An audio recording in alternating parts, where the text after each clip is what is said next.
Last week in Michigan politics, Michigan's August 4th primary election is just around the corner. News from the campaign trail and what you need to know ahead of Election Day.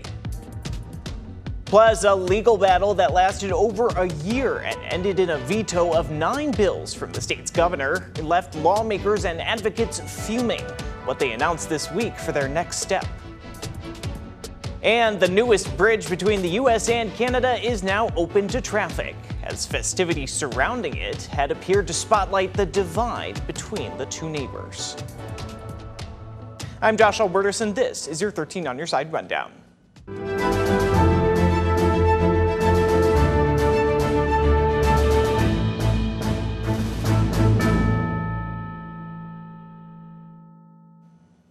Michigan's primary election is this week, and many have already filled out and sent in their absentee ballots. For those planning to vote in person, polls are open at 7 a.m. and close at 8 p.m. on Tuesday, August 4th. If you are already in line when the polls close, you will still be able to cast your ballot. If you are already registered to vote, all you have to do is show up at your polling location. Michigan offers same-day registration at your local clerk's office for those who have not yet registered. You can visit the Michigan Voter Information Center online to determine where your polling location and local clerk's office are. We have a link to that on our website, 13onyourside.com. And before you go to vote, 13 on Your Side's Lauren Baker shares some important things to keep in mind. It's that time of the year to make your voice heard. Voters deserve to have elections that are secure, transparent, fair, and accurate, and that's what we're going to give them. Kent County Clerk Lisa Posthumous-Lyons has some important reminders. First, it's good to know what's on your ballot, which you can preview before you even get to your polling site. You're going to have nonpartisan races. You're going to have proposals on the ballot. The U.S. Senate, the governor's race, the legislative races, all the way on down. You can preview that ballot on michigan.gov/vote. And when you're actually voting, because it's a primary, it's important to follow party lines in the partisan section of the ballot. Michigan voters in the primary election cannot cross over and vote for candidates in different parties in the primary election. It will invalidate the partisan section of your ballot. If you realize you've made a mistake and crossed party lines, don't panic. You just bring it to the election inspectors, tell them you made a mistake and you need to spoil that ballot, and they will take it, they'll seal it up, and then they will issue you a new ballot. And if you don't notice, our tabulators are programmed to catch those kind of errors as well. By remembering these things, you can cast your vote with peace on your mind that you made your voice heard properly. Early in-person voting ends on August 2nd in most jurisdictions. If you are voting absentee and haven't returned your ballot, you have until 8 p.m. on Election Day to do so. Early and absentee voting are underway with thousands of ballots already cast.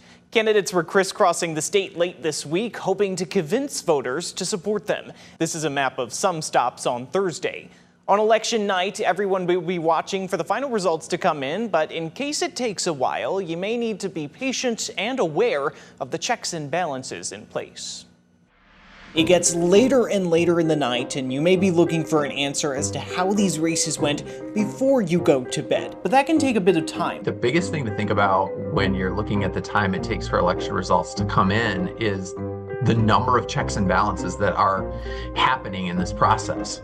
When you go to cast a ballot in person on election day or early voting, once you have left the precinct and at the end of the night, there are a lot of procedures and practices in place. Something about Michigan is that its election system is what we call decentralized. That means these elections are carried out by officials across the state at the local level. They're all handling their own areas. That includes over 1,600 local and county clerks who are handling elections at the local levels, including like the one I spoke to this past week. We have to go through those steps to ensure the accuracy of this process before we ever get to the results reporting. So we're emphasizing both, but obviously in a battle of speed over accuracy, accuracy is going to win. You'll remember back in 2020, initial results in some cases were delayed for very long times in states that had huge mail-in ballot numbers during the COVID-19 pandemic. Clerks in Michigan can pre-process absentee ballots starting a certain amount of time ahead of Election Day,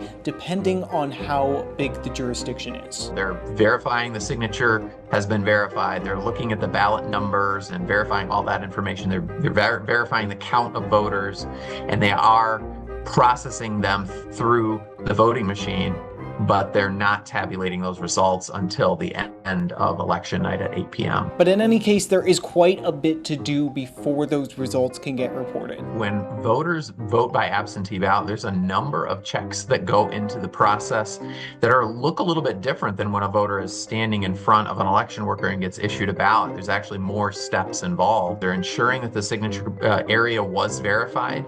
They're ensuring that the ballot number that's on the envelope, the absentee ballot envelope, matches the physical ballot in custody. And they're taking the ballots out of that envelope, and there's a process that they do that to guard the voter's privacy and make sure that the same workers who are verifying ballot information on the front with the voter's name actually don't see the completely voted ballot. So even if the results are taking time and something like mail-in ballots may be taking longer with perhaps different voting trends than in-person numbers that could get reported first, remember that the process takes time, and there's always a possibility that we won't have all the unofficial numbers or projected winners by the end of the night. We will have live local election night coverage on Tuesday, August 4th on the 13 on Your Side streaming app. Tune in starting at 8 p.m. for expert analysis, updated results as they come in, and in-depth coverage and live reports from key races throughout the night. You can download the app on your phone and TV and watch for free. Turning now to the campaign trail, on Monday night, candidates in one of the biggest statewide races had their final debate. It's a race for a seat that could tip the balance of power in the U.S. Senate, and that appears to embody a larger battle over the future of the Democratic Party's identity. All eyes on Michigan as statewide voters are set to make major decisions in its primary election next Tuesday, and one of the biggest. The stakes of this race couldn't be higher. It's about what you deserve. Who will win the Democratic primary for the state's critical open U.S. Senate seat?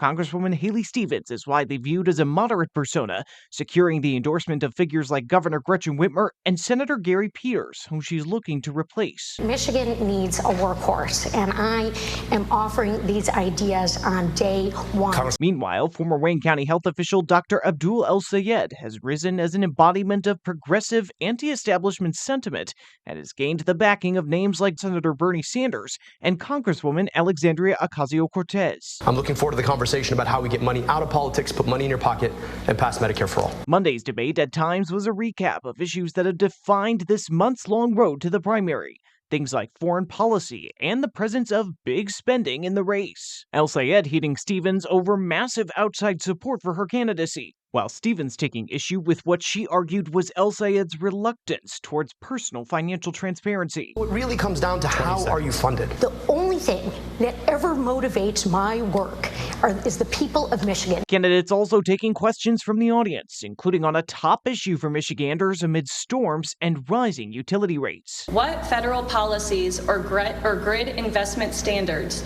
will you champion to ensure Michigan residents get reliable, affordable power? These companies do not care about the ratepayers, and they are selling us out. I am not offering lip service to this issue. I'm offering a solution, which is to say to these companies, either lower the rates or lose your federal funds. To me, it's about transparency in policymaking. People should not be able to take that money and then turn the other cheek and then allow for these approval processes that aren't approval processes at all. In all, the candidates seeking to make a clear distinction as voters head to the polls. And whomever wins the Democratic primary is expected to face former Congressman Mike Rogers, who is the only name in the Republican primary. And President Donald Trump was putting a spotlight on Michigan with a week to go before the primary election. He was on the state's east side on Monday afternoon at a General Motors plant in Milford to talk about American manufacturing. 13 on Your Side was there. The usual clamor of machinery replaced Monday afternoon with the clamor of politics. President Donald Trump visiting a General Motors facility in Milford. But for decades, the auto workers and manufacturers of this great state were sold out and betrayed by globalist politicians and corrupt special interests who let other countries steal your jobs, pillage your factories, and loot the crown jewels of American industry from Detroit and all over our country. The president touting what he sees as a return to domestic manufacturing, including his controversial use of widespread tariff threats on major trading partners. My policy is simple. If you make your truck or your car in a foreign country, you have to pay for the privilege of sending it into our market and making a lot of money. The event did include messages from the crowd, including a protest over data centers. And the backdrop couldn't be ignored. Well, certainly the physical one, but also the electoral one, as Michigan prepares for the results of its all-important primary just about 1 week away. The president has always been looking out for Michigan jobs. The status quo doesn't work for Michigan. We're working with you, Mr. President. We're going to make sure that we have an environment where we can bring that investment back to the state of Michigan to create jobs right here for the best auto workers in the world. In the highly contested Republican primary for governor, Trump has endorsed Congressman John James over businessman Perry Johnson. I don't think someone can win without Trump's endorsement in Michigan. President Trump's endorsement carries a lot of weight with the voters in this primary. And in Michigan, you can't win without President Trump's endorsement. That's why John James is going to win. But on the same day, Johnson supporters rallying for their chosen candidate, despite him not getting the president's endorsement. That included Monica Yatuma, who described herself as a huge fan of the president. What do you make of the president's decision to endorse Congressman James instead? It's a great question. I don't give it too much thought. I think that, the president is surrounded by a huge team and he gets a lot of different advice all the time. That doesn't necessarily mean that it's the right advice. I just think that, whatever goes on at the White House and, in Washington, they make decisions based on that. But here in Michigan, we have to do what's good for Michigan, and John James is not good for Michigan. The primary is set for Tuesday, with early in-person voting already open. Top Democrats in the state legislature were quick to vent their displeasure after 9 of their priority bills were vetoed after a lengthy battle in court. And the saga caught attention statewide. Coming up, what they announced this week would be their next step.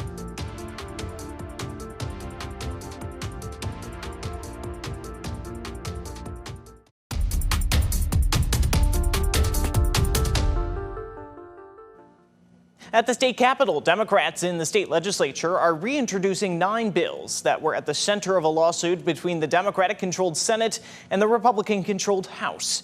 The Democrats say the bills would lower costs and provide long-term relief for thousands across the state. Democrats highlight elements like expanding the state police retirement plan and increasing what public employers need to contribute to many employee medical benefit plans. Governor Gretchen Whitmer in early July vetoed the bills at the center of the more than year-long legal battle, saying that putting them in place now would cause endless litigation and override new law. Traffic is finally open across the Gordie Howe International Bridge from Detroit to Windsor. Governor Gretchen Whitmer had a chance to drive on the bridge before it opened to the public. You can see her here in a black Ford Mustang. The multi-billion-dollar bridge connects Detroit and Windsor and was paid for by Canada. It will serve as a critical trade and tourism route between the two countries. The opening on Monday came about a week after President Trump announced fresh tariffs on Canadian imports, and Canada reportedly canceled a joint ceremony between the two countries.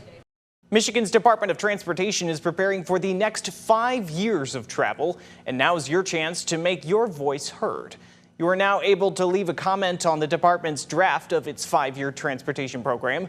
It outlines MDOT's planned construction projects from 2027 through 2031. The program also includes information on MDOT's rail and aeronautics programs. The program helps set Michigan's annual state budget. Public input will open through August 31st, and the finished program will be delivered to the legislature by March. You can leave your feedback at the website on your screen. What's next for the city of Muskegon Heights after federal agents raided City Hall? After the break, details from the first 2 meetings after the raid.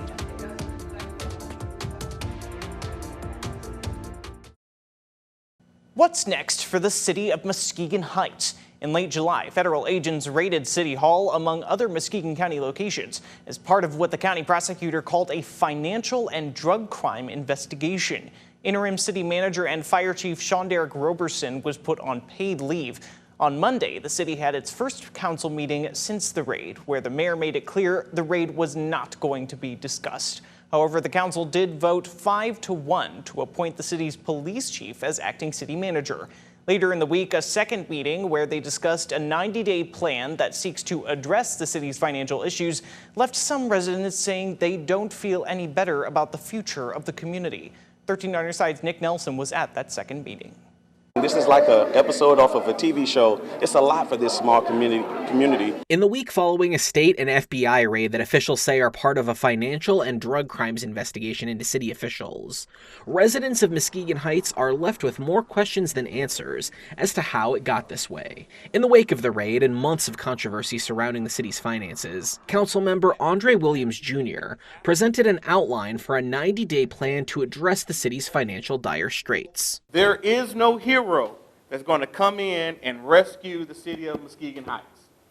We have to find that common thread, that common fabric, and to support each other, especially during this difficult time. The plan involves 3 30-day phases, focusing on auditing the city's finances and streamlining a timeline on how some of the issues could be fixed. However, some community members, like Darius Mitchell, say no real progress was made during the special meeting called by Williams on Monday. He says the process feels rushed. I think that was frustrating because people really wanted answers about what happened that day, more of this graduated plan that will take us longer than 90 days to even implement. Mayor Bonnie McLaughlin agrees, saying the top priority right now should be to make sure the council hears the priorities of the new interim city manager, Police Chief Maury Sane, as the city works to address its $2.9 million deficit. It's moving a little too fast, I think.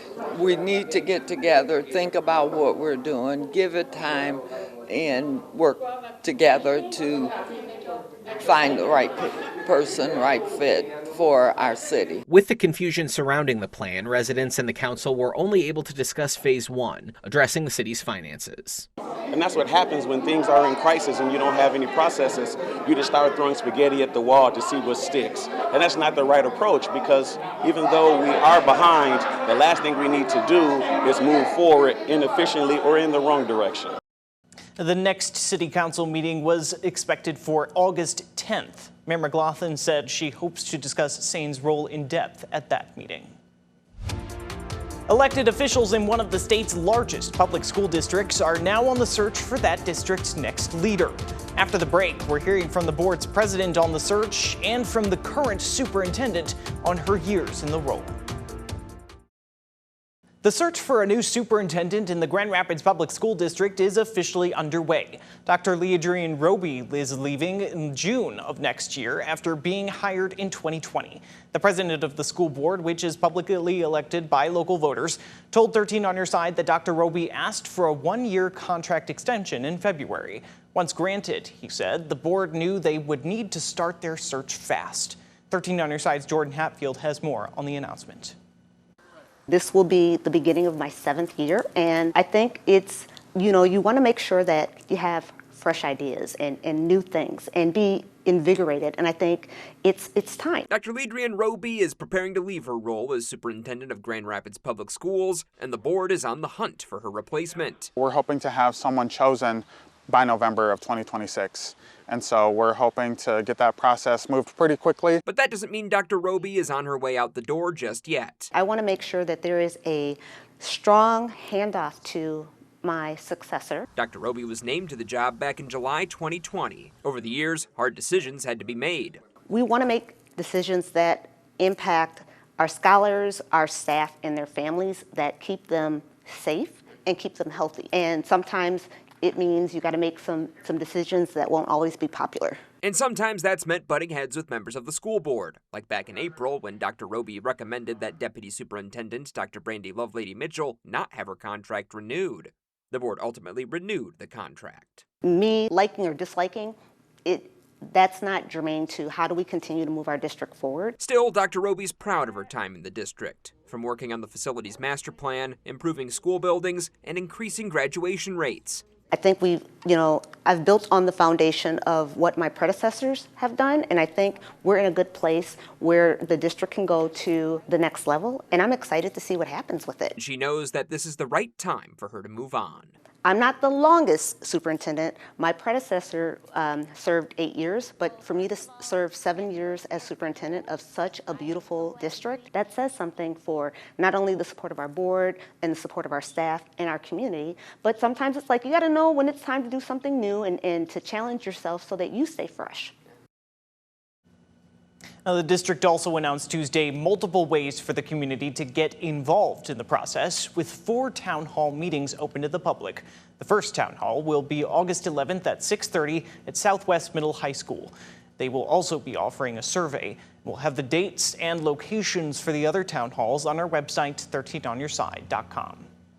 And that's the rundown for your week in Michigan politics. Be sure to keep up with all the top political stories of the day, both on air and online at 13onyourside.com.